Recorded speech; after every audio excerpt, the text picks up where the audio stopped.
Good afternoon. I'm Alexa Koenig. I'm the Executive Director for the Human Rights Center, and it's my pleasure to introduce you tonight to all of the speakers that we have lined up for tonight's event.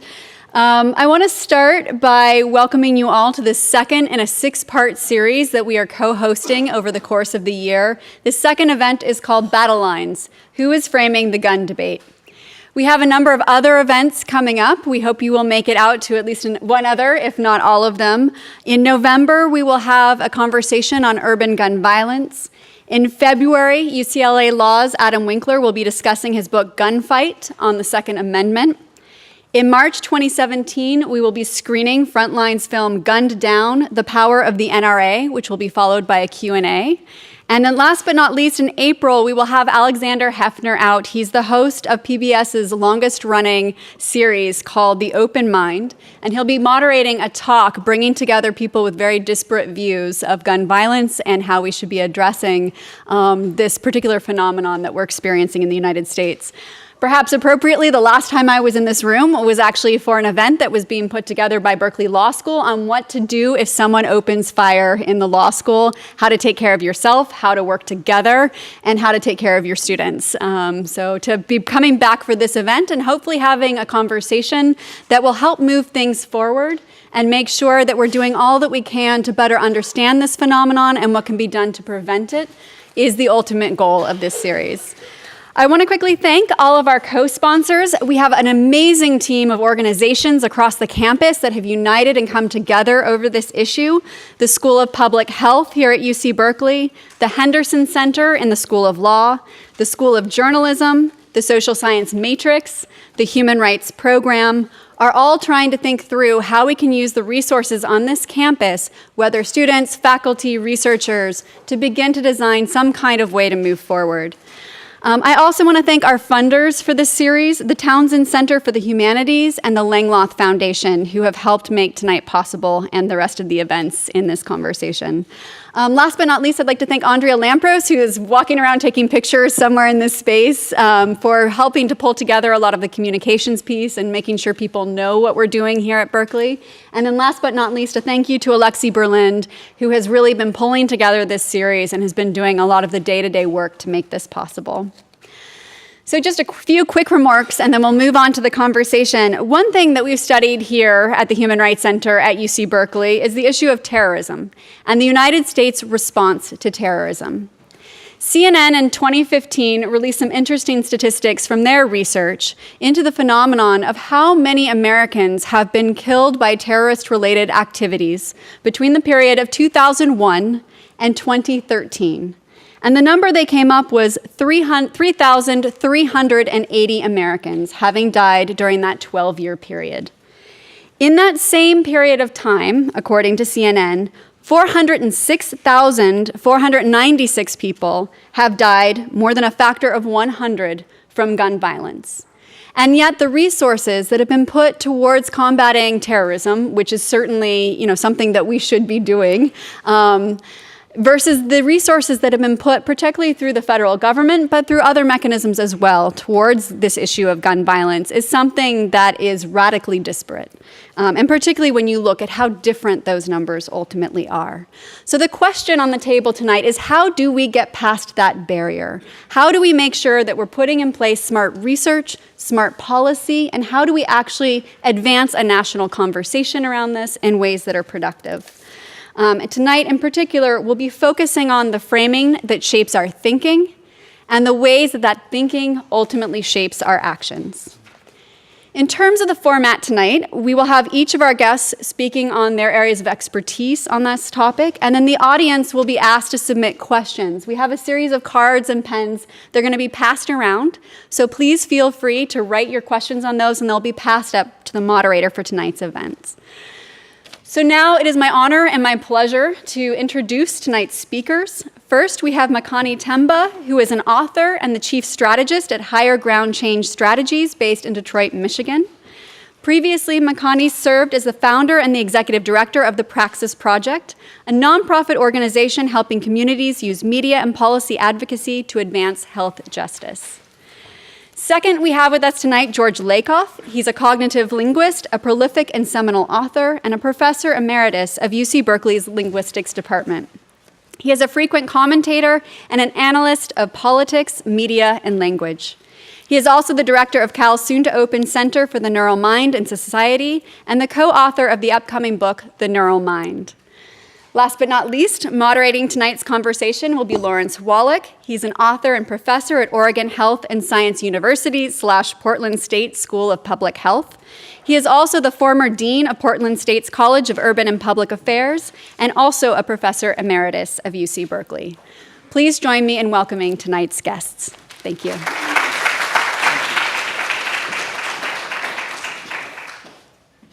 Thank you very much. How do we get this on? Well, first of all, I'm just really thrilled to be here, and I've known both George and Makani for many, many years, and my role is to set the stage because George and Makani are just brilliant in what they do, and I'm looking forward to what they have to say to help us get to a different place on this debate. So I'm just going to provide some introductory comments on this. So I've been involved in public health for over 40 years. That is just a heck of a long time. And I've worked on a lot of big and compelling issues. I've worked on gun violence for quite a while. I've worked on alcohol policy, on tobacco policy, worked on childhood lead poisoning, affirmative action, lots of different issues.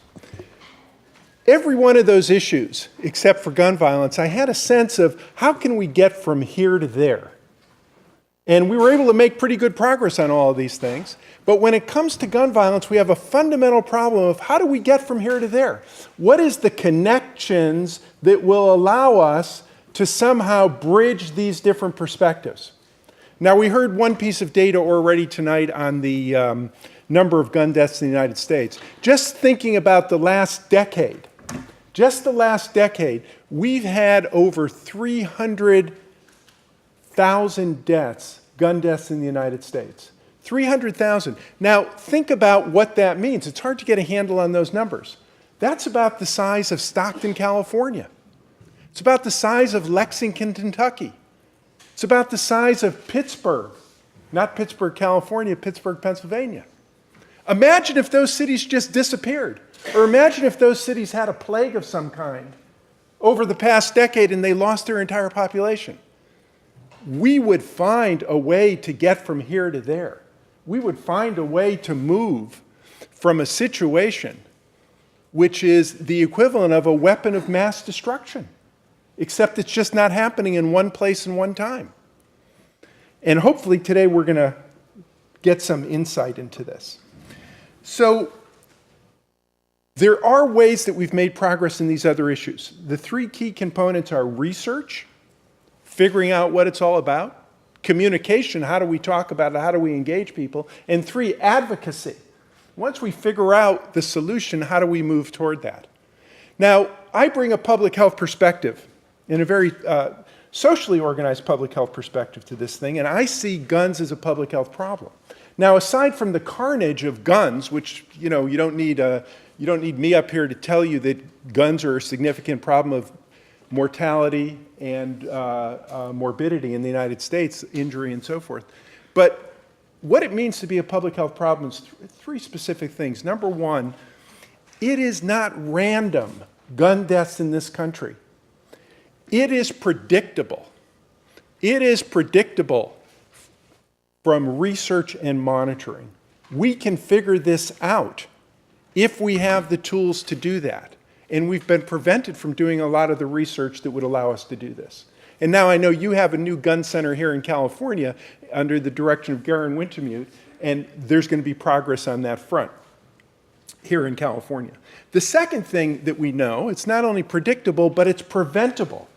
And it's preventable through different kinds of policies and programs. And it's not like we don't have a sense of what they are. We know what certain policies and programs can really reduce this problem. We just haven't had the political will to move ahead with this. And then the third thing, and this is one of the most important lessons I've learned from my long history in public health, and that is that this problem is mostly urgent, not only because of the widespread destruction, because it's rooted in a fundamental social inequality. One of the things we know from public health is the core of public health is this notion of social justice, that it is the social arrangements that we all agree to and participate in that become manifest in public policies that guide our communities. This is what ends up as the toll of public health problems. The benefits and the protections in our society are distributed from public policies that we all agree to. Whether we participate or not, we all agree with these things. And that is a matter of social justice, the collective decisions that we make. So it's in the social arrangements, and we can't address this problem without changing the social arrangements. So just some basic numbers, because I don't think this is an issue of data. You know, a lot of people come to me and say, well, we need to raise awareness about gun violence. What is it you need to raise awareness of? You know, we just heard 300,000 in the last decade. We know that every year about 33 to 35,000 people die from gun-related causes every year. We know that 2/3 of those, by the way, are suicide. 1/3 are homicide, and then there's a small number in there that are called unintended. We don't call them accidental because they're not accidents. They're unintended deaths from guns, where little kids get a hold of a gun that wasn't locked up and they inadvertently shoot their sibling or one of the neighborhood kids. We know that 70% of suicides are gun-related and 50% of homicides are gun-related. So it doesn't account for the whole problem, but we know that that's where it is. We also know that when a gun is involved in suicide, obviously it's much more lethal than when other means are used. That's why men complete suicide much more frequently than women do, because men choose more lethal methods. Men choose guns, women choose other kinds of methods.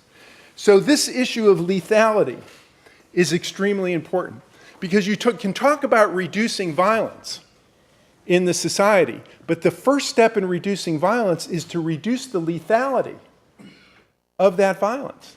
You don't have a lot of drive-by stabbings. It just doesn't occur. But you have drive-by shootings.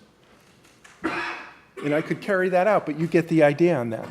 One of the things to remember is that homicides have actually been declining since the early 90s. And in fact, homicides today are about 50% of the level they were at in the early 90s. But we also know that homicides today are highly concentrated among young African American males. We also know that suicides, while homicides are declining, we know that suicides since the 1999-2000 have been increasing, and increasing considerably. And that increase is primarily located in older white males. So you have a different thing going on with homicides and with suicides. We know that there's about 255 million guns in this country. Who knows how accurate that number might be? But we also know that there are fewer households with guns now than there were a while ago, and that the guns tend to be much more concentrated. So you have more guns in fewer hands. So I want to just lay out what the problem is with frame. Oh, can everybody, what does that say? This is the audience participation part, by the way. So you got to participate. What's that say? Of course it says gun violence. It says gun violence, right? And that's what I'm talking about. But it doesn't say gun violence. It says something else. And this is part of what we're going to be talking about tonight. The thing is, what does it say? I mean, you still see gun violence, or you can't not say it. In a sense, this is how framing works. You got some cues in the form of the tops of letters. And from those cues, you made an instantaneous assessment of what was going on. All the file folders in your head fell into place, right? And you said, that's gun violence, and that can't be anything else, but in fact, it's something else. This is what happens when you try and engage people in a debate. They have pre-existing assumptions that they bring to it that fill up the debate. So you think you are arguing with them about one thing, but you're arguing on a whole different level than they're talking about, because we're coming from different assumptions. So I left California the last December 30th, 1998. Not that I keep track of these things. But one of the people also I had the privilege of working with in California was a guy named Herb Chow Gunther.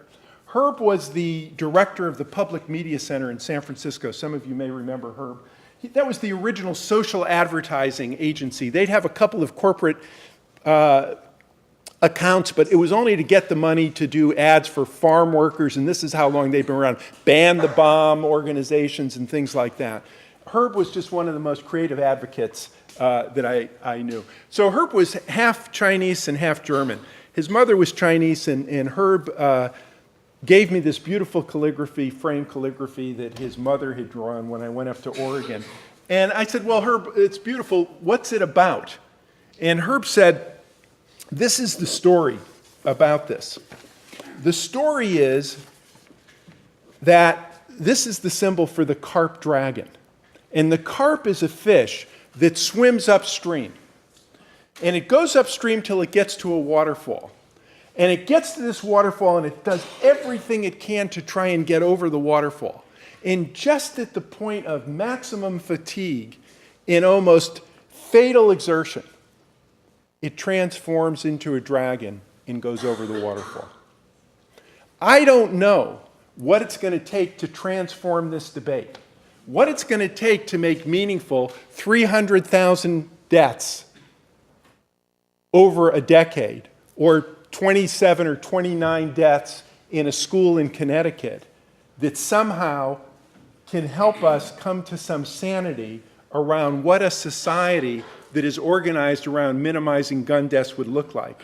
But I'm hoping, not to put too much pressure on you guys, that George and Makani tonight can help us get a handle on this and help us begin to make that bridge to get from here to there, because we can't stand to be here too much longer, because every year we're losing more than 30,000 people in something that is almost 100% preventable. So now I'll turn it over to Makani, who I think is second. And again, I really appreciate being here, and thank you for your attention.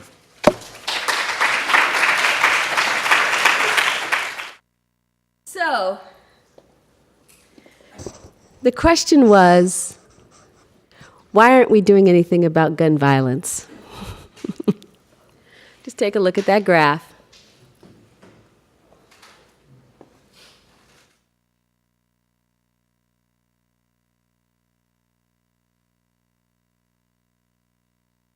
Let it soak in.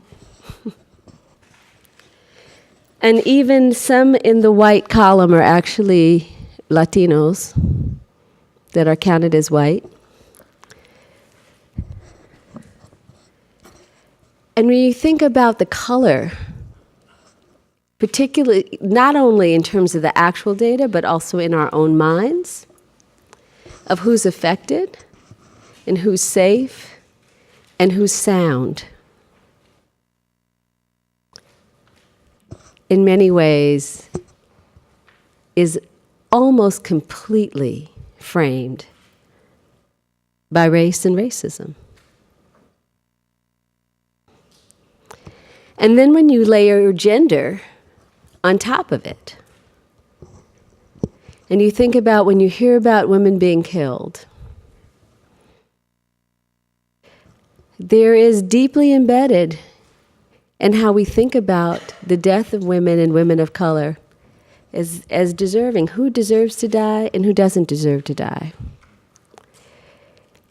And how this conversation gets framed as a way to try to lift it up and help people who make decisions feel like it matters is to try to hide this part of the story and lift up pictures of the people who are undeserving to die. And this is where we are. So safe and sound. The reason why we have guns is because somehow we have been convinced that they're necessary. That's really at base. And I come from a family on one side that are hardcore gun people. NRA members, Hunt, all of that stuff. And it's funny how you have to say that, like in a way it's like credibility, like, oh, I know something about it. All of that. My grandfather was raised on a reservation. And so there's a whole, indigenous tradition around facing your food and whatever you eat. If you eat meat, you should be willing to confront your meat. There's a whole tradition around that, which is also a part of this, right? So there's cultural edges in that, but I want to focus a little bit when we think about the gun violence debate. And in some ways, there isn't actually a debate. Most people think there should be regulation. But there isn't, not because the majority of people don't agree. It has to do with power. This is a conversation about power at every level. So, here's a way that I think about framing. And that is that when we think about framing, a lot of times when we talk about framing, we talk about messaging. And messaging is the most surface part of the conversation. Before you even come to a message, there have been decades, in fact, centuries of a conversation that helps us make meaning of whatever it is. And violence is pretty deeply rooted. In fact, H. Rap Brown, who now goes by the name Jamil Abdullah Alameen, said, violence is as American as cherry pie, right? We said that when he was with the Panthers. So you have this issue, you have this message that you're trying to have a conversation about, and then you have this current context that frames it. So you're having a different conversation about gun control in 1967 than you are in 2007, than you are in 2027, right? And it has to do with the money and the official story and the news and the policy. But deeper still, when we think about framing and reframing, we're also thinking about what do people deeply hold and believe. And when you think about reframing, you can't just talk about a message. You have to talk about changing the mechanisms of how people make meaning. So when they go to school, and from kindergarten, the way they learn history is from war to war to war, that embeds a message that violence is necessary. And not only violence, but guns. Because if you don't think any history exists in between wars, right, then what do you know? And how does that normalize even folks here in this wonderful city of Berkeley, right? How do you learn? What do you learn? And then all of that is held together by power relations, right? Why do we have the narrative? Who does the narrative serve? One of the things I love is I love old movies. I am seriously like that Turner Classic Movie fanatic person that watches old movies as much as I can. Not only because they're better movies, actually, than most movies made today, but because they're the blueprint of the American psyche. All the racism, all the sexism, all the madness, all the stories we have about romance and who's beautiful and what love looks like are embedded in film, right? You can just see it right there. And one of the things that's interesting to me whenever I watch an old movie is the fact that one of the first screens you see is the fact that the film company is a member of the NRA. Like if you're watching a film between about 1930 to 1950, you will see that NRA seal. And those of you who are TCM fanatics, I see you nodding like, yes, I see that, right? So what does that mean to have something so deeply embedded in your culture, in your way of understanding, that it's hard for us to imagine resolving conflict without guns? As nations, and as one kid told me many years ago in Chicago, he did not see the difference between a flyby in Iraq and a drive-by where he lived. You think, what does it mean? What does it actually mean? So then where do we go from here? We have this deeply embedded conversation that is so natural for us to think about, that Almost all of our metaphors are grounded in it. The way we think about resolving conflict, just so much is embedded in violence that it's hard for us to even talk to each other without it. To practice nonviolence communications is a struggle. To play games without it is a struggle. So reframing is a bit of a task. So how do we begin to do that? So there's some questions. So we have a current frame, and we think about what is the state of belief around these issues. We have constituencies of all kinds who have varying degrees of belief about violence, about the necessity of guns, and also who are fearful and worry about their lives, who are worried about the other, who have guns because they're afraid of who is going to storm the castle. You think, would Trayvon Martin be alive today if people were not afraid of young black men? Where does that come from? And how do we undo it? Because part of what it means to reframe is to disinvest the current meaning, right? How do we pull that out? What kind of work does that look like? So reframing is a bigger project than what gets said, right? And then we think about, well, what do we want people to actually believe? Do we want to say we want to have gun safety?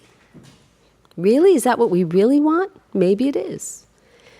You know, some people are saying, well, let's figure out how to make it safer. Let's make sure crazy people don't have them. You have a right to them, but let's figure out how the people who don't deserve it should get it. And then that has a really interesting context also racially. Like, so who is more afraid of being shot, or who, given the data, should be more afraid of being shot, and of whom? And so should people who come in contact with the police all the time, should they get to carry guns because they're afraid they might get shot?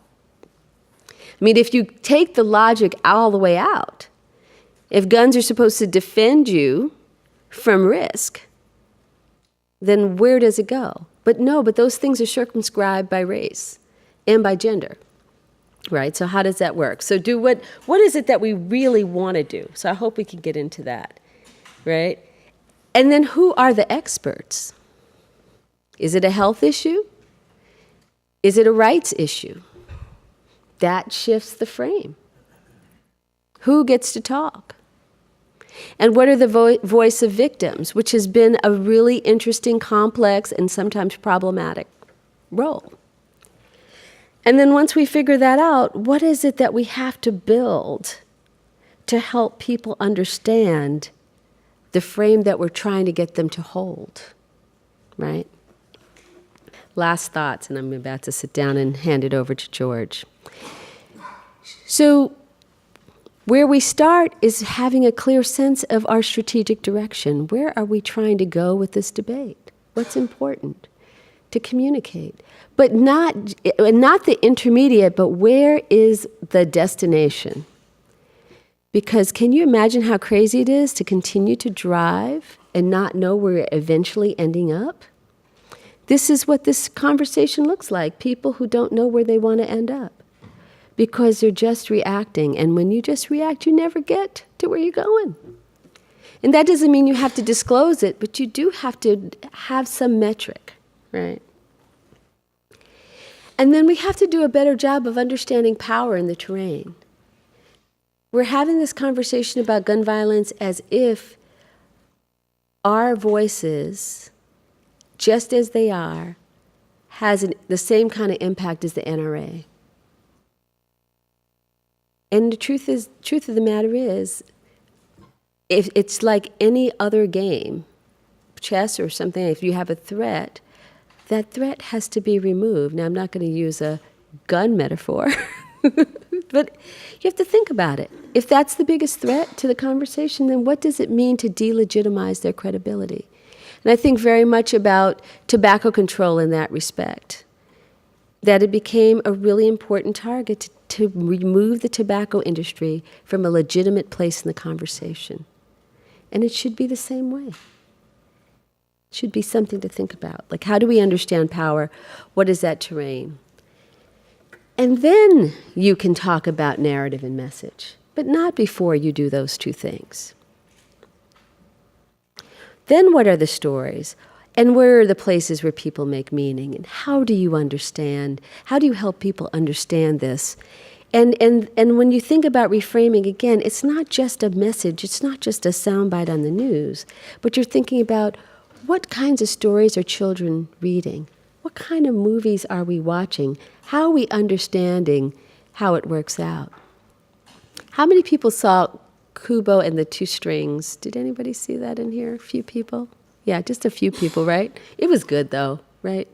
And it was really an interesting story about how violence does not solve problems, and pretty rare in children's film or film for kids, right? And you think, how do you multiply that? How do you create a culture of people understanding this and a whole generation 20 years from now who can't even understand the use of a gun? Like, what would be the purpose of solving a problem like that? That's how you reframe. You think about these places where you gather meaning. And then you also lift up the places where are the places where folks are actually living like that right now. How do you tell those stories? And then I love dandelions because they can transform any space, right? So, and I love this metaphor because in some ways this is what we have to be. We have to be dandelions in this crazy so-called Second Amendment concrete, right? We have to completely bust up the construct. Last thought is how we think about a majority, and not just a majority of people who poll and think like we think, because we actually have that pretty much right now. What we don't have is the kind of power, compelling power, in most places, to shift the legislative context. You can poll at 80% and say all of these people agree that this legislation makes sense. But what does it mean in the context of the kind of campaign financing and the way that laws are made and the whole process that excludes the majority and what they wish? And so when we want to think about, well, what does it mean to build a compelling majority? And in some ways, what's been happening with the gun violence debate and the organizing has that it's been kind of backwards, partially because the people who are most affected are not perceived to be as powerful in the legislative arena, right? So then we end up with a coalition of people, many of whom have some relationship to it, public health, some are victims, but most not that organically connected. And so their relationship is transient, sometimes funding, sometimes other reasons. And so we end up never really building the kind of movement that has the compelling power that it could. Because there is a direct relationship between the power of people of color, black people and brown people in particular, the power in terms of their voice, their representation, the way campaign financing and other kinds of rules work to exclude those voices, and the power of this issue. They are inextricably tied. And it's hard to reframe without dealing with those directly. And I'm now 4 seconds over time, so I want to make sure I close up by just saying that, and that by thinking about those issues of power, thinking about those issues of core, thinking about these relationships and how these play out, are really the foundations of reframing. So I'm going to stop there, 20 seconds over time, and turn it over to George. Thank you.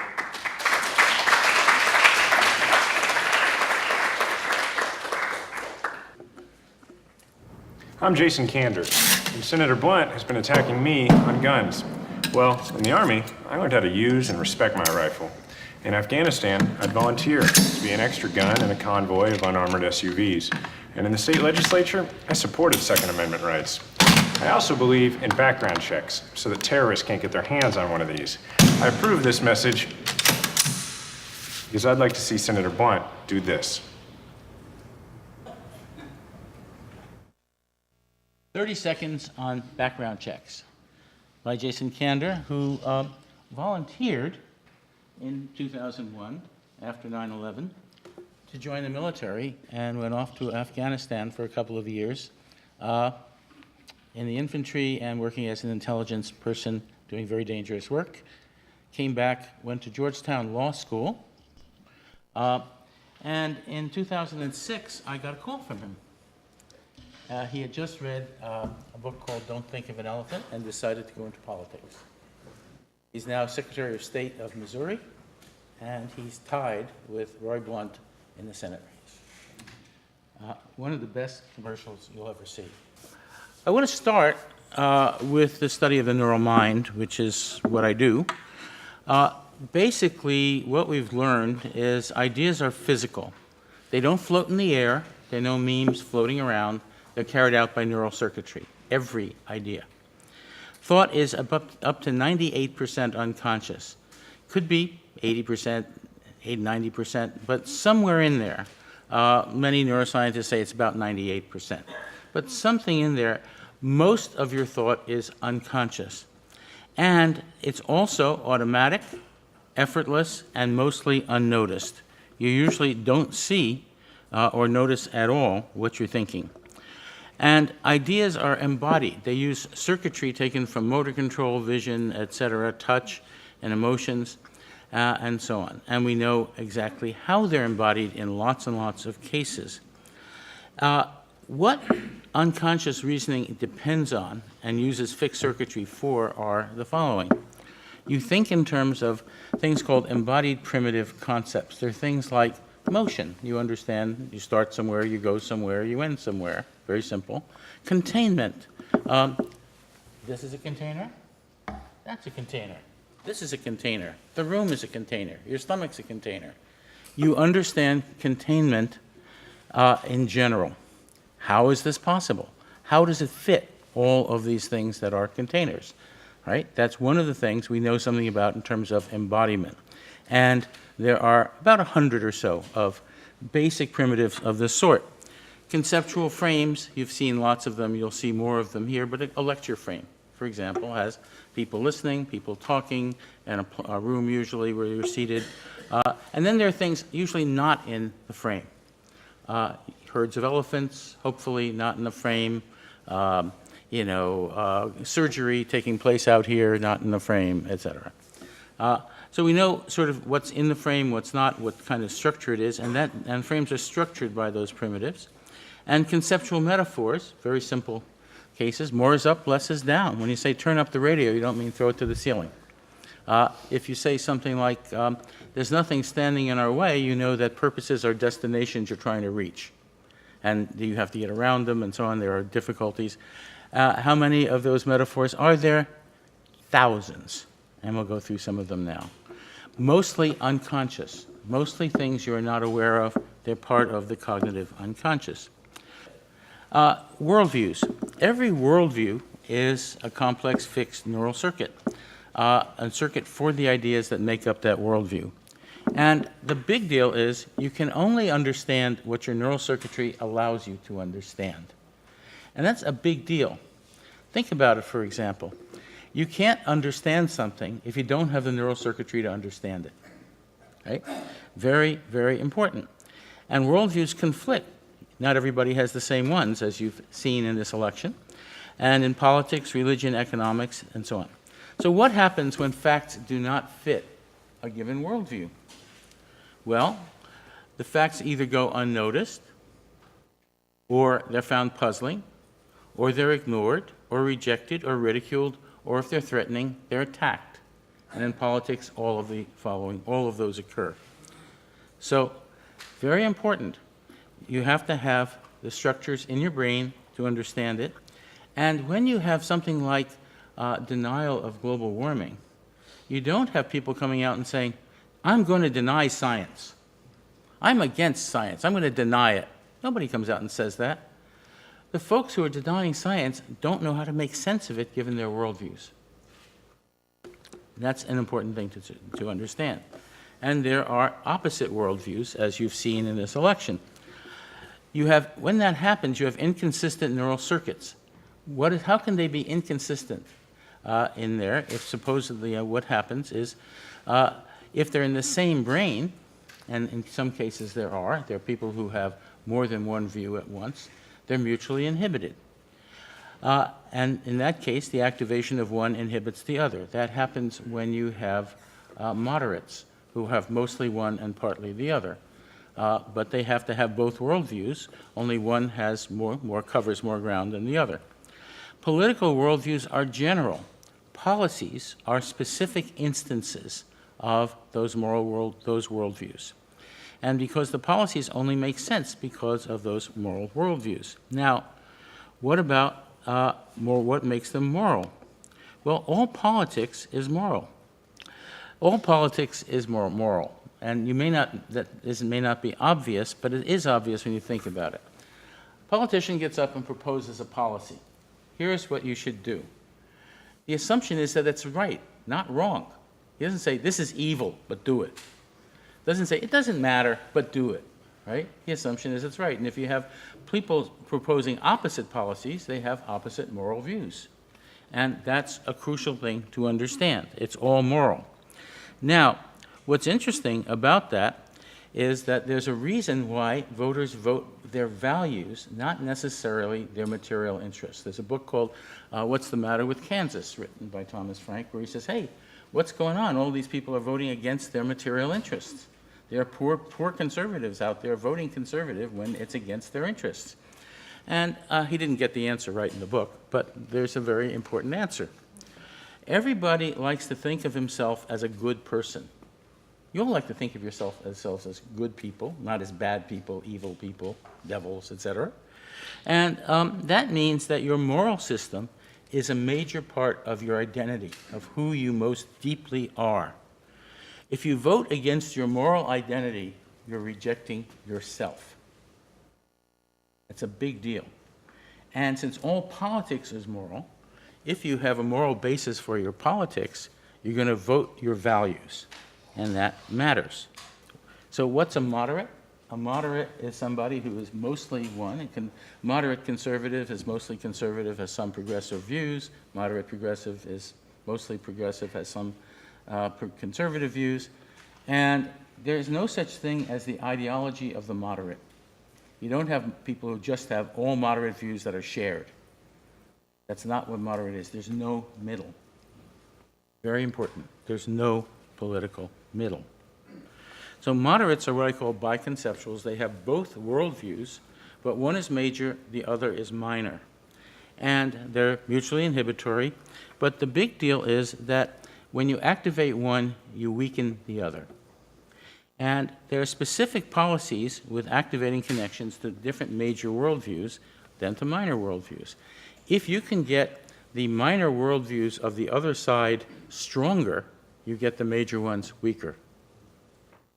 That's what conservatives have been doing to progressives for the past 20 years.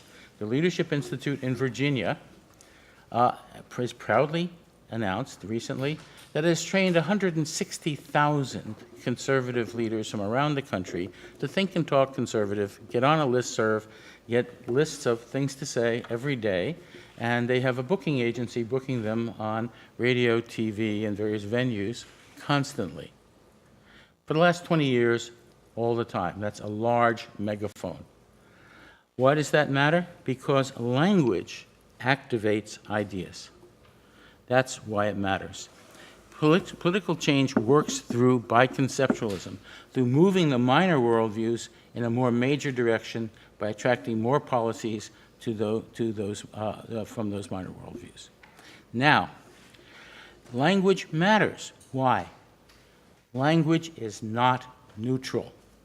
Language is defined relative to frames. If I say waiter, you know you're in a restaurant. If I say surgeon, you know you're in surgery. You know, I say scalpel, you know you're in surgery. Right? The words are defined relative to frames. Very important. They all are, everywhere, something that my late colleague Charles Fillmore discovered back in the 70s.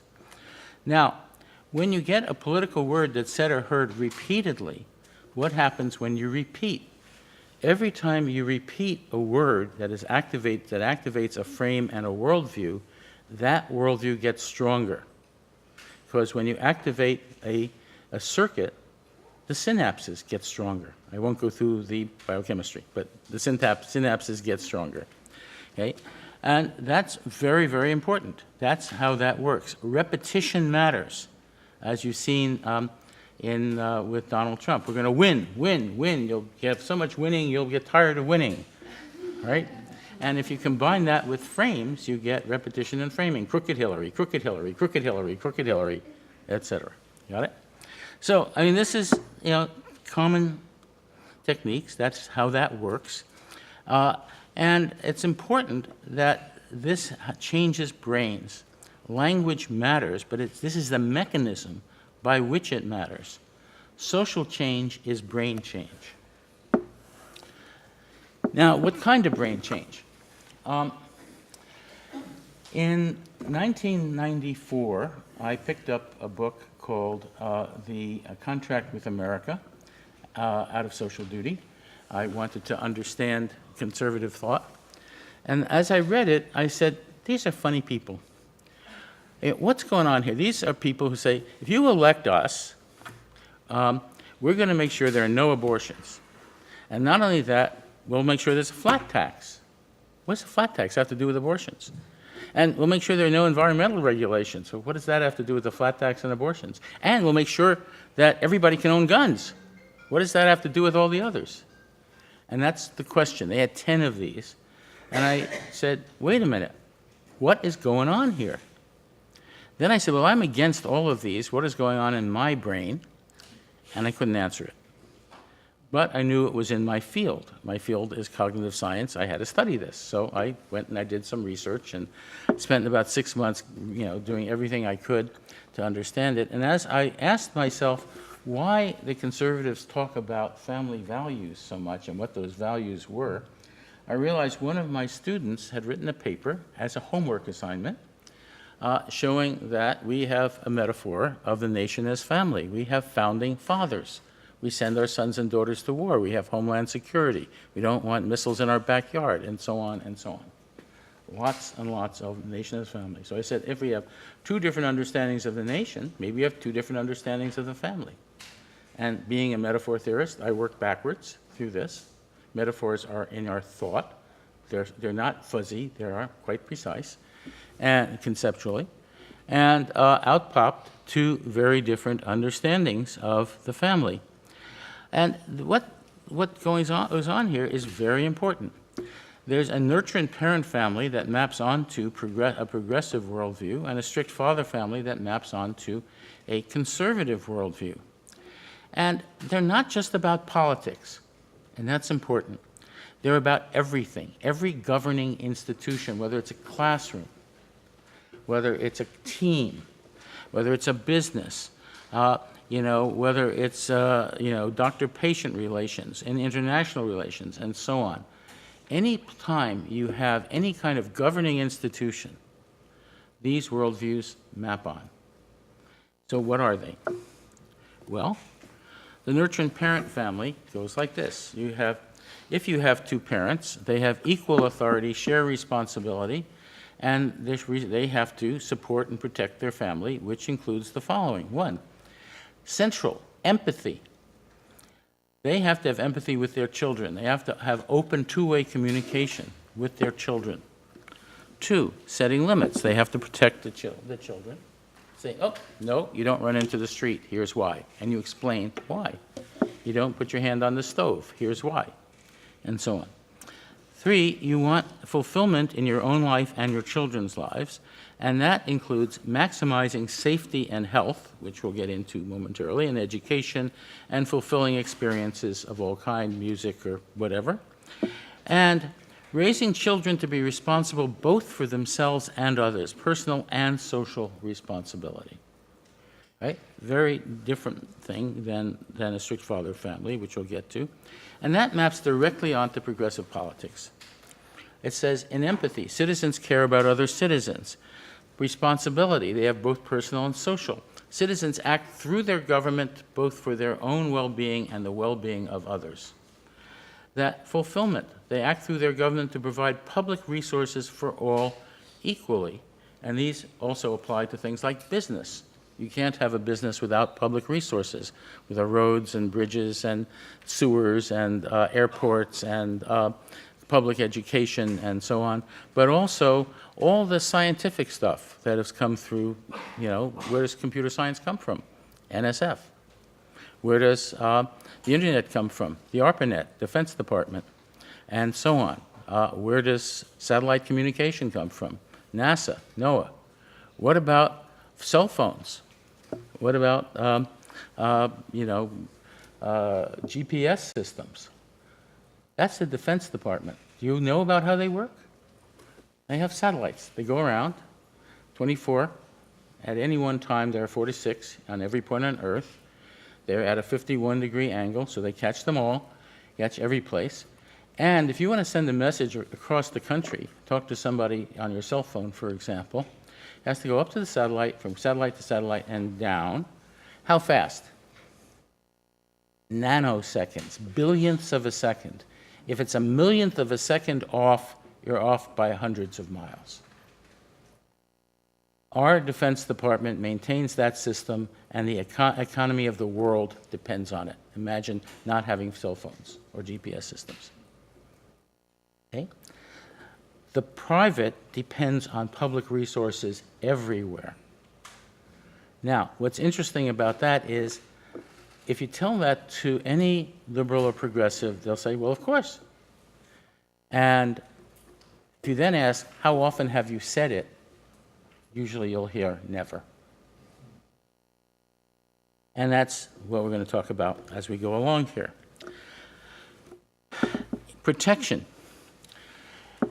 Protection for progressives is about the safety of all citizens. And it has to do with acting through your government, as in these other things, laws, regulations. Guns are instruments of harm and death. Keeping the instruments of harm and death from people who shouldn't have them can prevent harm and death. That is part of progressive thought. Safety and health together are about preserving and enhancing life. So when you're talking with progressives, that's what you'll take for granted. The strict father model is really different. In the strict father family, father knows best. He knows right from wrong, and he has the ultimate authority and power to make sure his children and his spouse do what he says, which is taken to be what is right. So when his children disobey, he has a moral duty to punish them painfully enough so that to avoid the punishment, they will obey him, that is, do what is right, and not just do what feels good. It's called tough love. You've heard about feel-good liberalism? There are books about this. It's about saying that liberals are just brought up to do what feels good. They're not trained properly. They don't have the right kind of strict father. In fact, there's a whole bunch of books saying exactly that. Feel-good liberalism, they say.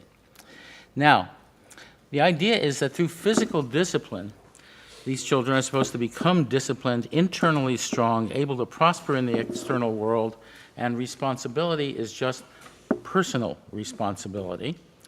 And the ability to use force in the service of strict father morality is necessary to preserve the strict father's authority and respect. Where does respect come from? The power to inflict harm in the name of what is right. Let that sink in for a minute. That's part of the idea of strict father morality. Okay? Now, and you've seen it recently on certain debates. Now, moral worldviews, therefore, define one's identity in the deepest sense. To give up your moral worldview is to lose your very identity.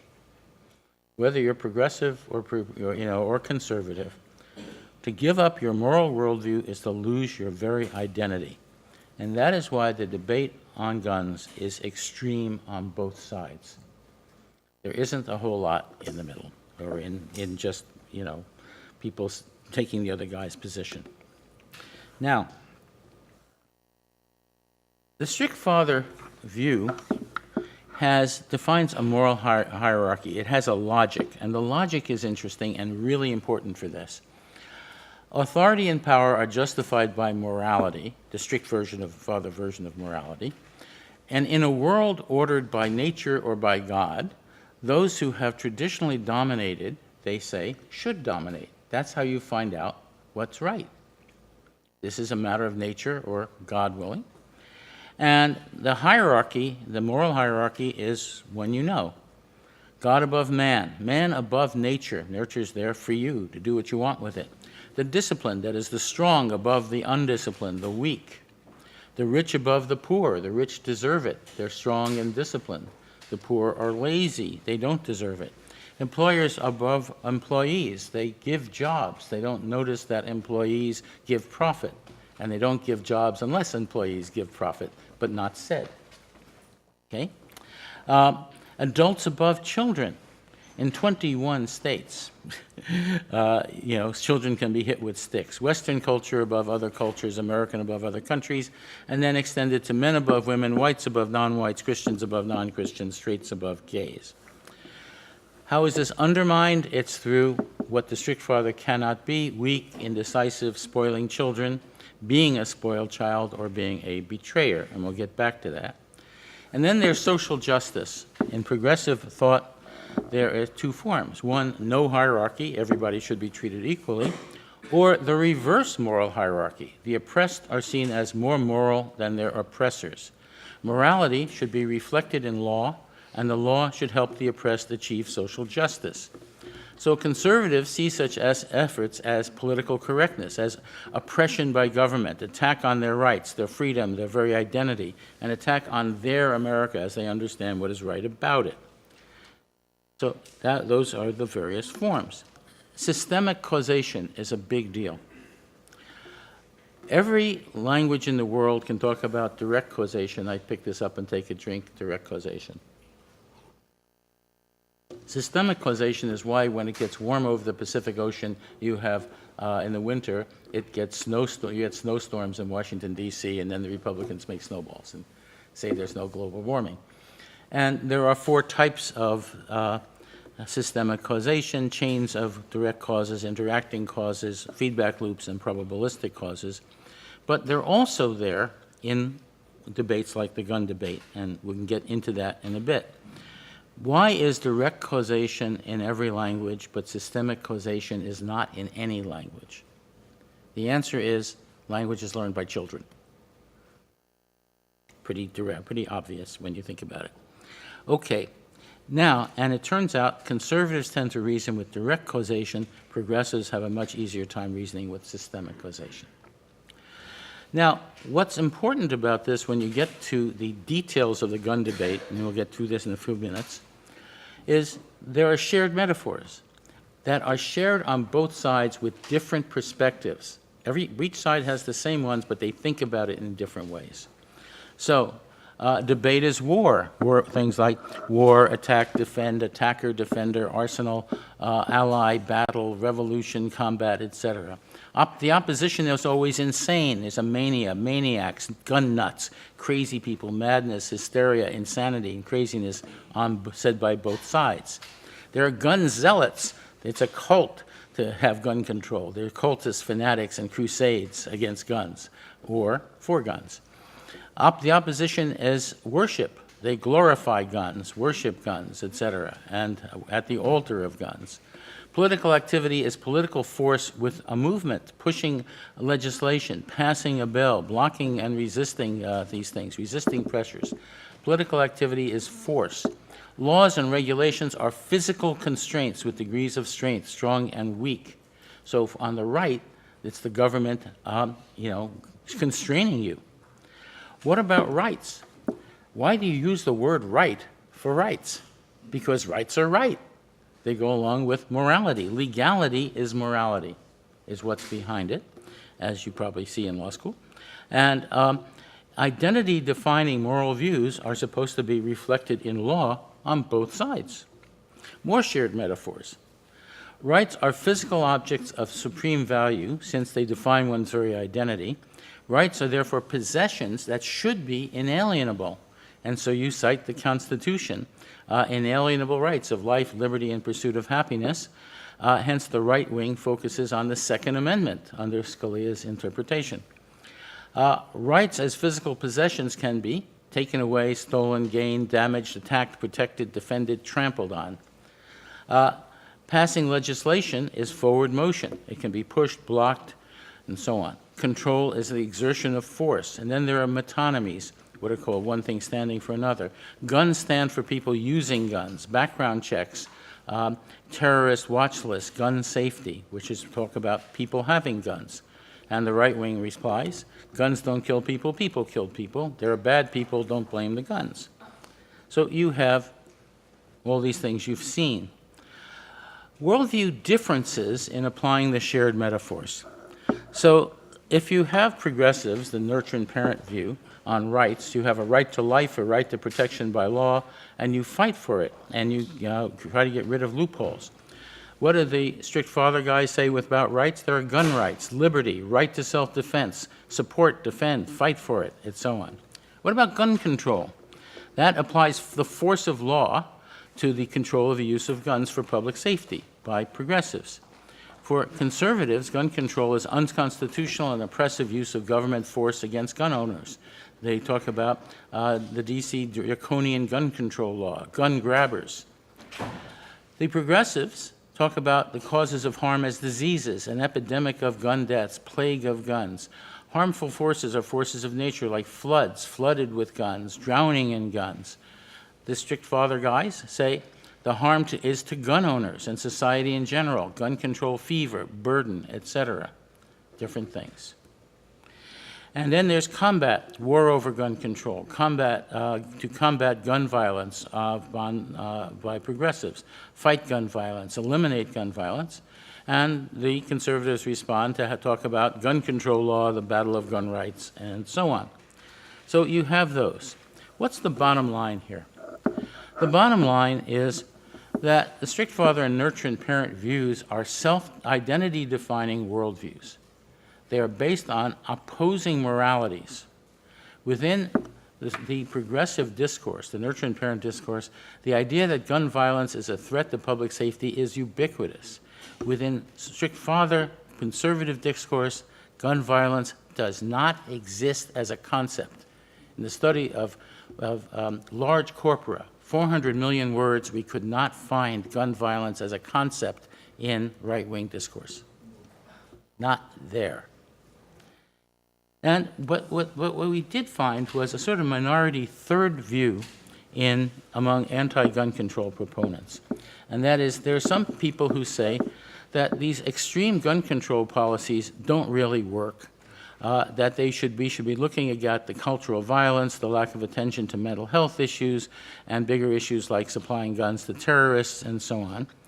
And so there is a third position that's real, it's there, and there are some people who are trying to get beyond these things, but not very many of them, but we did find it. Now, what undermines strict father morality? You saw it in that Jason Kander video. What can the strict father not be? Weak. Blunt can't put together a gun. He not only didn't go in the military, he found all sorts of ways around it. Did not go in the military, though he's a strong supporter of the military, right? They can't be indecisive. They can't be spoiling children or being a spoiled child, right? So if you get out of the Army, you're not doing your adult duty, etc., if you're in Missouri. And you can't betray the people you're supposed to be taking care of. And Blunt is he doesn't even live in Missouri. He lives in Washington, D.C., has a very expensive house. Every member of his family is a lobbyist, and they lobby against things that are in the interest of people in Missouri. He's actually betraying the people who've been voting for him, which is what Kander's various ads are saying. But these are ways to deal with that issue. The main question is, how do you talk about this? How do you do the sort of thing that Jason Kander did? How do you get people who are on the other side to do this? And the strict father view is not just about guns. It's about all those lists of things that we have. It's not just, Trump by any means. It's the entire, Republican agenda is part of that. And mentioning any one of them, guns activates that which activates everything else. But abortion activates that which activates guns. These things are not separate issues. Gun control is not a separable issue. And then the question is, how do you ever separate it? What Jason Kander has managed to do is take a major step toward it, because he knows that most responsible gun owners, and there are responsible gun owners, care about gun safety. He wants background checks. And, most gun owners would say, well, yeah, I'm honest, I can pass a background check. It's overwhelming. But also, the responsible gun owners say, we want to do it safely. I've learned how to use my guns safely. I lock them up when I'm at home. I know how to use them, load them, etc. I'm not a fool, and I can pass a background check because I'm a good person. And that's the point of what Jason was trying to do. So one question is that a way in? We don't know. The question is, can you separate this issue from the others? I don't know whether you can. But I'm pointing out what the difficulties are and why this issue is tied to so many others. Thank you.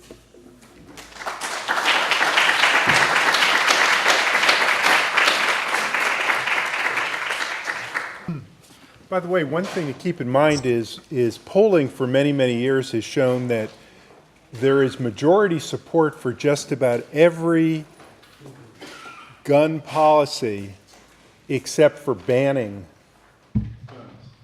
So when it comes to background checks, when it comes to other limits, there's majority support even among usually NRA members. So the NRA leadership on this is much different than the rank and file membership.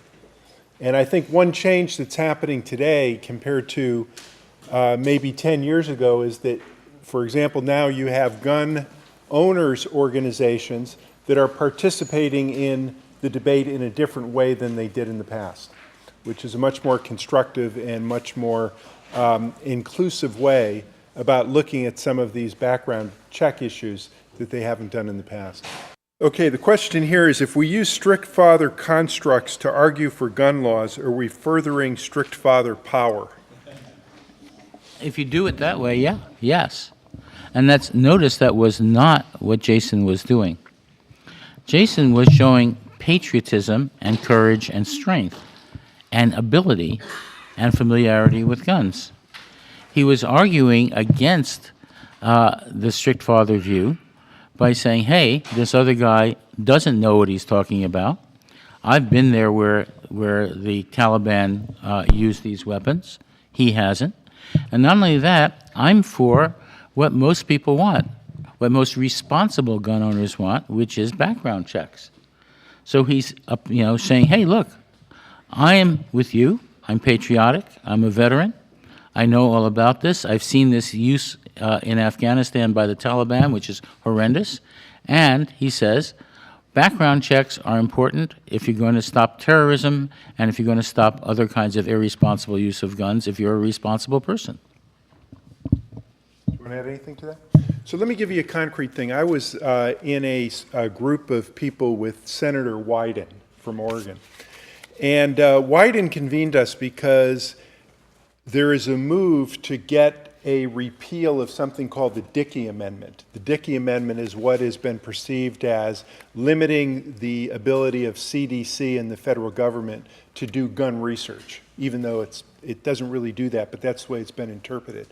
And he wanted to know from the groups he convened, including survivors of gun violence, what could he tell his colleagues in the Senate that would help convince them that we should be investing federal money in research to get more information on gun violence? What kinds of arguments would work there? You don't talk about gun violence at all. You talk about responsible gun ownership. And you say, look, are you a responsible person if you own a gun? What does it mean to be a responsible gun owner? Could you pass a background check? If you couldn't, you're not going to be a responsible gun owner, right? Gun owners are getting, hit with all kinds of charges, but most of the gun owners are responsible. Let's do research to show, one, what it means to be a responsible gun owner. Let's find out who the responsible gun owners and irresponsible ones are, and let's get it out there. No, I struggle with the question. I mean, on one hand,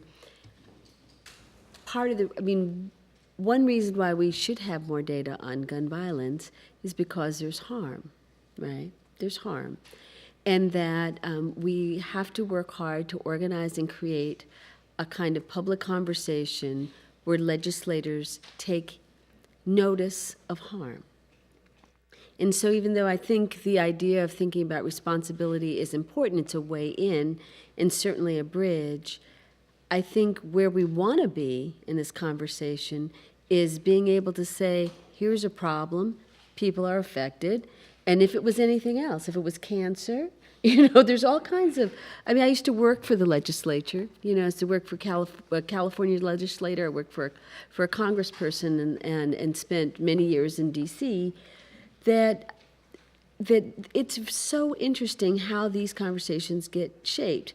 And when you work in Congress, and my daughter just got finished with the internship, and I'll just say this and stop, and she would sort of have an anonymous Twitter where she would tweet about the special interests, like who brought donuts to congressional staffers that day, and so today it was guns, yesterday it was Walmart, or like these, where they would just the levels of interest and the ways these conversations get shaped that have nothing to do with logic or need.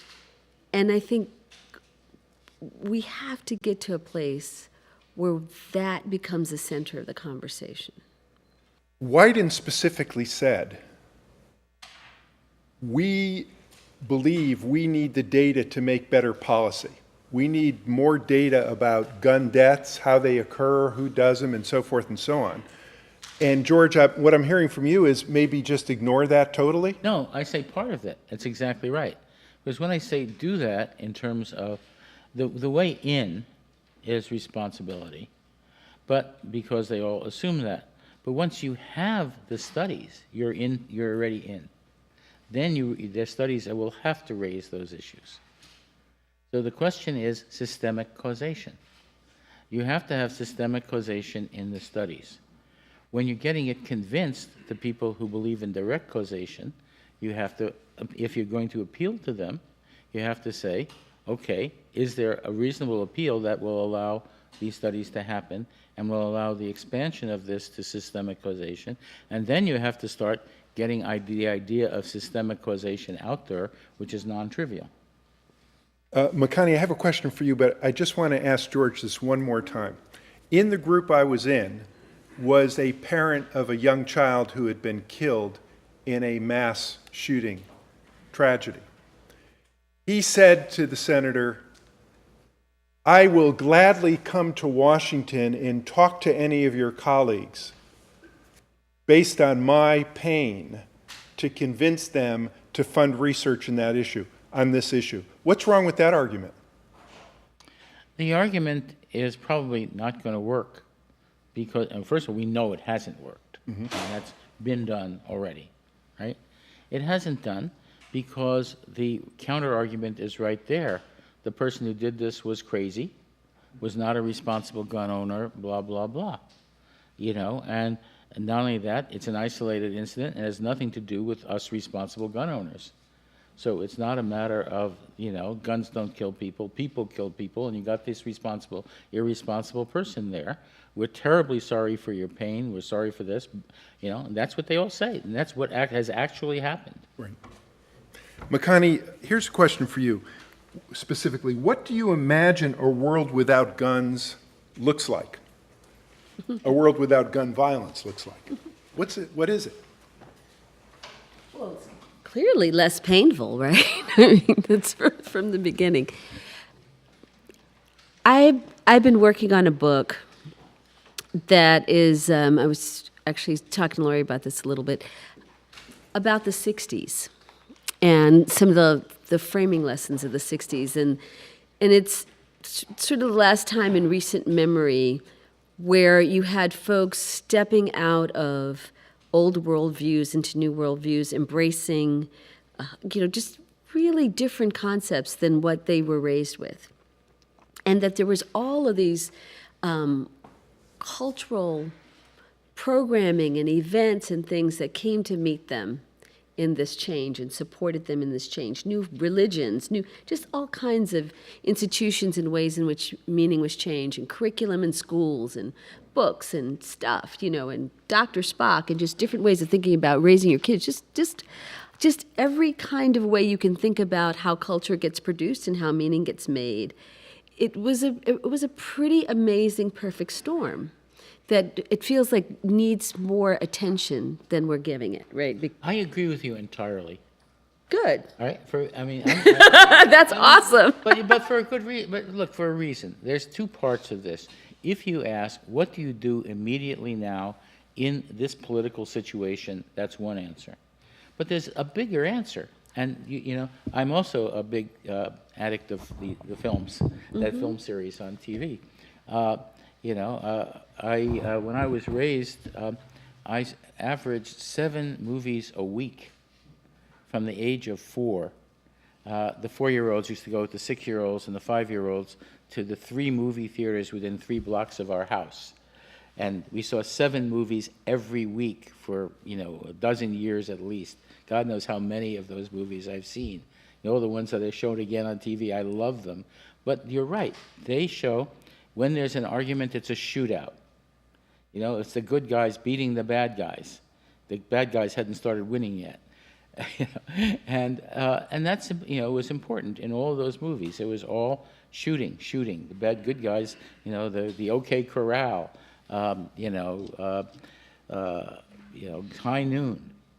Yeah, no, of course. But I think the question being asked of me was imagining the world without gun violence. And I started with this kind of reflection because imagining is really important, right? Because that's sort of how people enter into the possibility of a different kind of way of doing politics. And that one of the big drivers of that moment, that political and cultural moment, was a different kind of imagination around what this country could be, how we could relate to each other, and it had its bust-ups and its imperfections. And I think this practice of imagining a world without, like we used to try to imagine a world without war, imagine a world without gun violence, imagine a world without racism, imagine a world where people come together and interact with each other differently. And I think that world, not only do I think it's possible, there are places that actually don't have guns. Right? There are communities and even whole cities in some countries, small countries, that there are no guns. And I think if we can lift those stories up and people can start to see that their sense that this is a necessary tool is maybe not as necessary as they think. And again, you're right, it's not a short-term process, but here we've been in this circle, spinning around for many years. And we have to figure out how to break the cycle. So yes, there's gonna be some short-term work we have to do that's gonna focus on responsibility and those other things.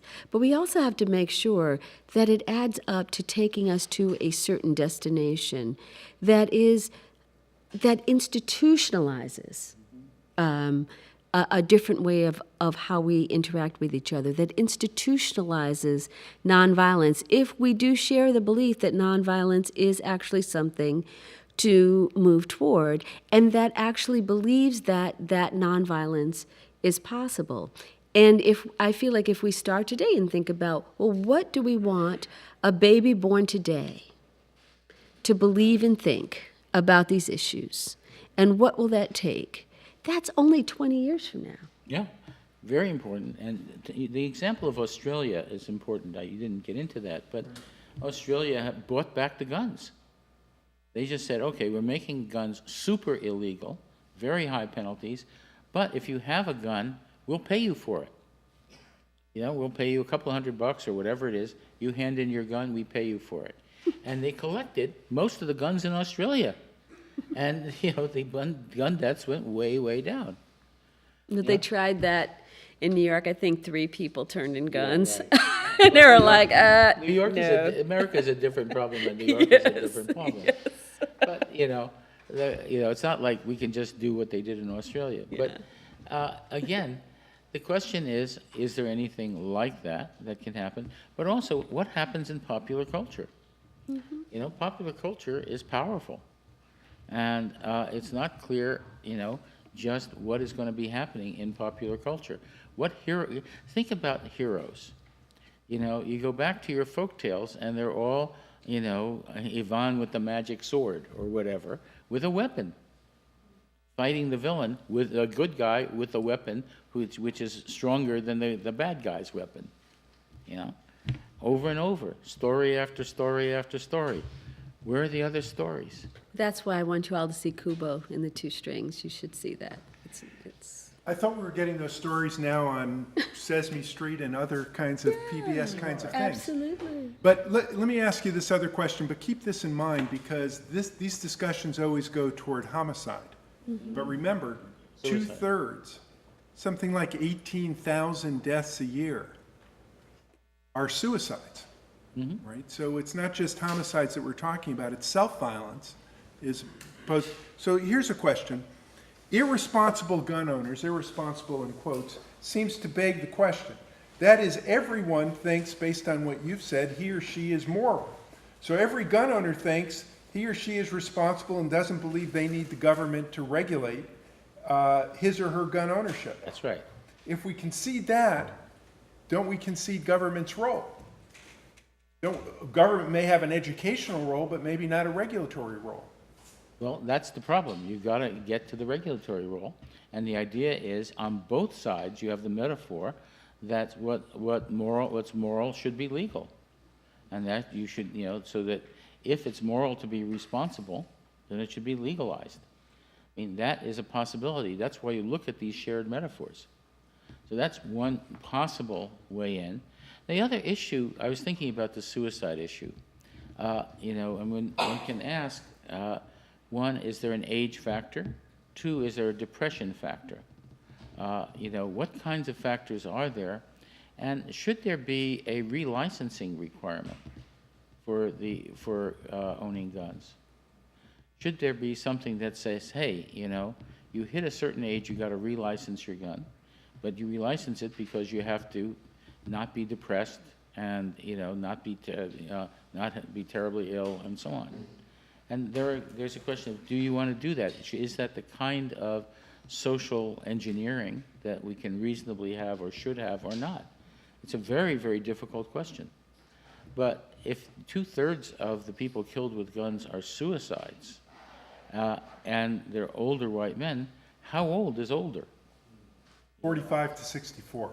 45 to 60. I'm 75. I mean, Don't worry too much about it. I'm not worried too much about myself, but, you know, the thing is that that's a very serious thing. If it's 45 to 65, that's not that old in terms of functioning in society. These are men who are still functioning in society. They're not even, you know, on Medicare yet. And so the question then is, you know, what happens with men who are professionally advanced or not? They may not be. They might not have good jobs. They might have crummy jobs or something that's part of their depression.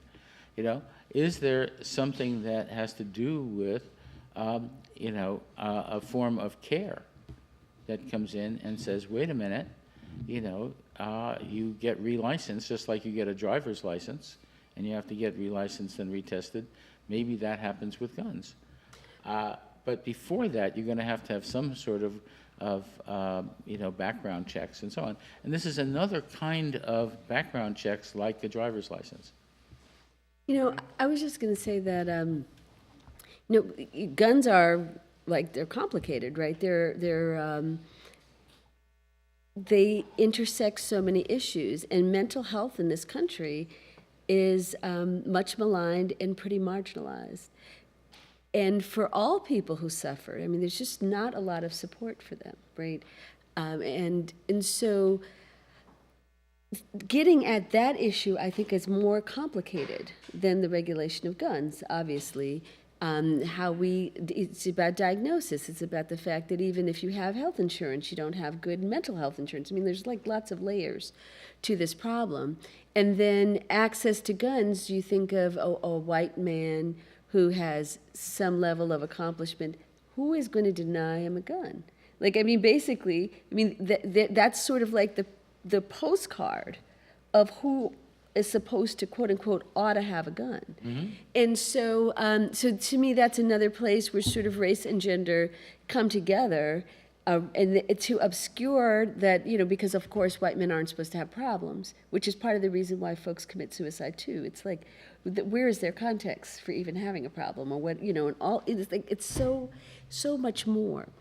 And so us digging in and looking at these intersecting issues, us looking at this as a health issue as much as a public health issue, you know, it's a mental health, and I think even people who shoot other people, you know, like not just suicide, but people who shoot other people, that is a mental health challenge. And there is no one, whether I was married to a veteran for many years, nobody shoots another person without trauma. There's no interaction with gun violence on any level as an observer, which I have witnessed people being shot, or as a person doing the shooting or being shot. There is no escaping trauma at all in this process. But our understanding of how it works takes the trauma out of it. There's very little mental health sort of conversation around it. So it feels like we have to bring that back when we think about the narrative, we think about experts.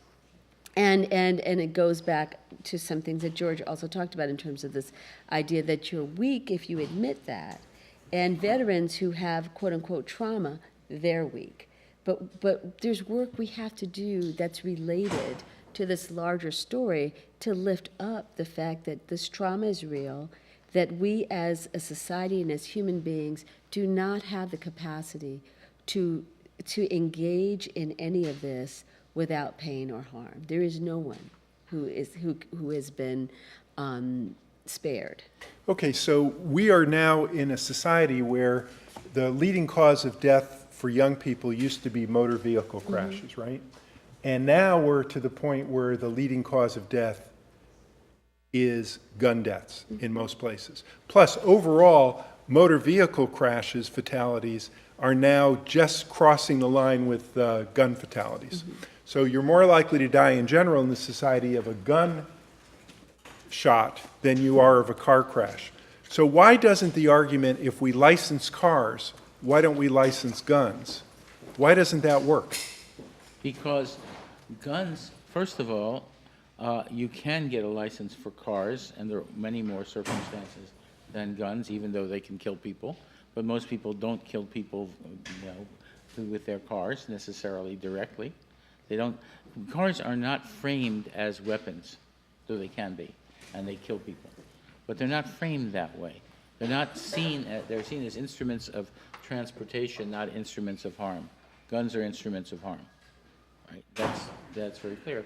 But also, for many people, they're instruments of respect, and that's the dangerous part.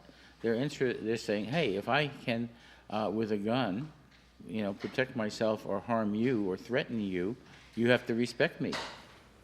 You know, if that whole understanding is in our culture, it's there. Go ahead, I was just going to say very quickly that in addition to that, which I agree with, is that this is not a matter of convincing the masses that this is an issue. This is a matter of legislation. And so then the question becomes, how do you make that argument with legislators, and what are the obstacles to them well, I think most of them understand it. I worked for years for a state legislator who, here from the Bay Area, who was against, who was for gun control personally, felt very strongly, but because he came from a district out in Castro Valley, Hayward, if you're familiar with that part of the Bay, at that point, especially then, it was the early 80s, was very conservative and very pro-guns, that he did not feel like he had the ability to vote against it. And so you think the real question is not so much the force of the argument, but the force of the people making the argument. How do we shift that formula? So just tell me, when you say the force of the people making the argument, if it's not the parent of a child, let's say, who was, It's 7-year-old about child. power. What is going to be the compelling power to force legislators to make a different decision? Because the fact that the majority of people think differently is not enough right now. So it's about what is going to be compelling power in this game. So some of it is about how to delegitimize the voice of the NRA in the conversation so that it's just so hard to be associated with that it just doesn't pay. That's, to me, a big step, because politically, that's the big problem. And then how do you elevate the voices of the people who are affected so that they matter?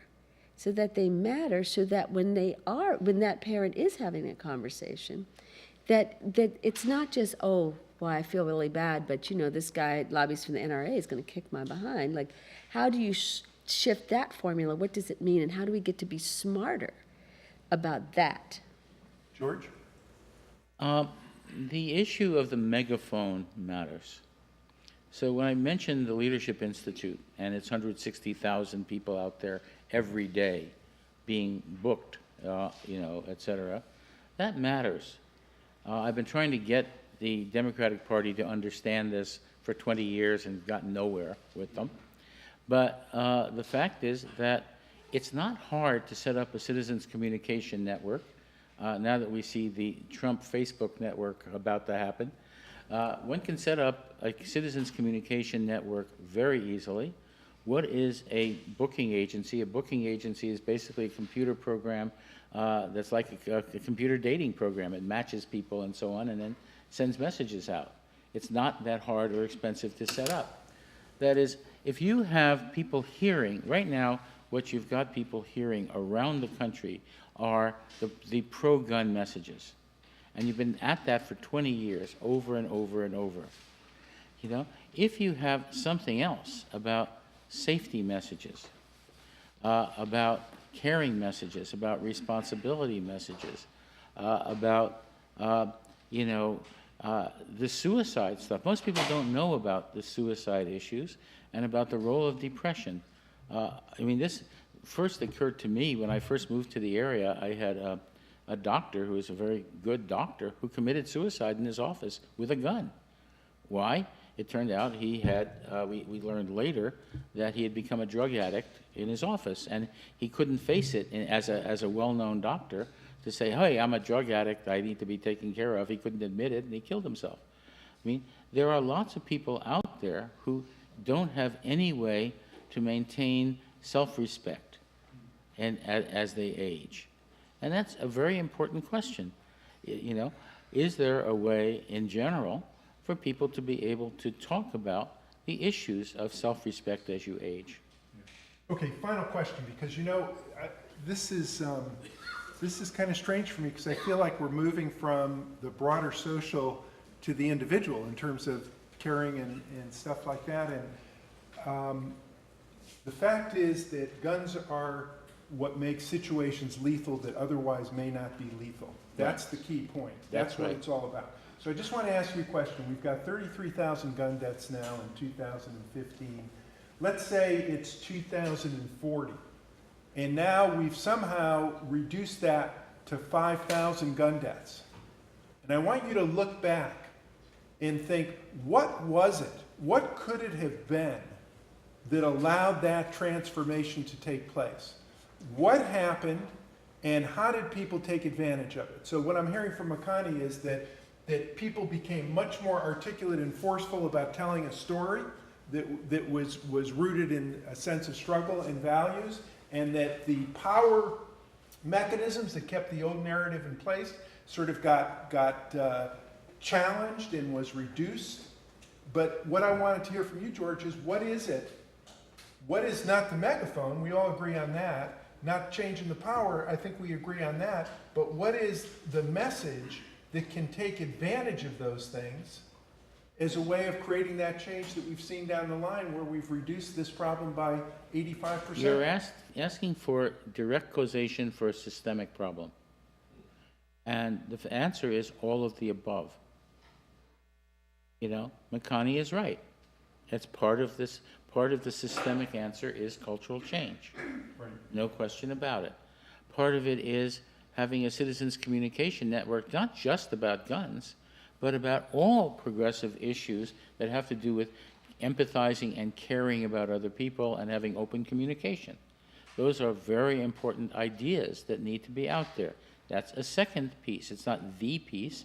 It's one of a number of systemic pieces. You need to have people pushing laws that go along with what people agree with, even in the face of the opposition. And then you have to say, well, how do you deal with the opposition? I've given some ideas, some hints about it. Jason Kander has another set of hints, you know, and all of that is part of the story. This is a systemic issue. It's not like there's going to be one answer. Right. McConney, final word? So I would say that this requires deep reframing. As George says, it's complicated. It's a lot of different work together. But I want to encourage people to believe it can be done. That if we really look at all of these agents of meaning and how meaning gets produced, what happens in church, what happens in school, in addition to what happens in the news, there is work that we can do that can concretely, and I think pretty dramatically, in a fairly short period of time, transform how people think about these issues, if we're intentional.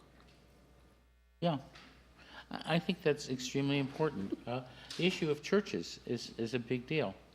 See, if you ask about can guns be turned in for, you know, by, you know, in a turn in your gun and get money for it, could it work through churches? Rather than can it work in general, you know, in the public? I mean, are there institutions through which you can do this? What are the role of the particular institutions that are effective? What institutions matter? And, you know, when I think about, you say, okay, where did I see guns? Well, I saw guns from the time I was 4. You know, my brother had a friend who had a .22. He's 10 years older, my brother, and you know, when he was in high school, his friend would bring his .22 over to the house, and he tried to show me how to shoot a .22, gave me bullets and you know, old spent cartridges and so on, which I collected as a 4-year-old. Right, that was cool. And then I found them in the street. I would walk around in the back alleys in, you know, my hometown, and behind the movie theater there were gun shells. You know, and I didn't think anything of it. I just picked them up, part of my collection, right? And this was there. It was around me. I was brought up in a mafia town. There were guns. You know, it was just, that's how it is. But you turned out okay, George. That's a good place to leave it. Thank you. Join me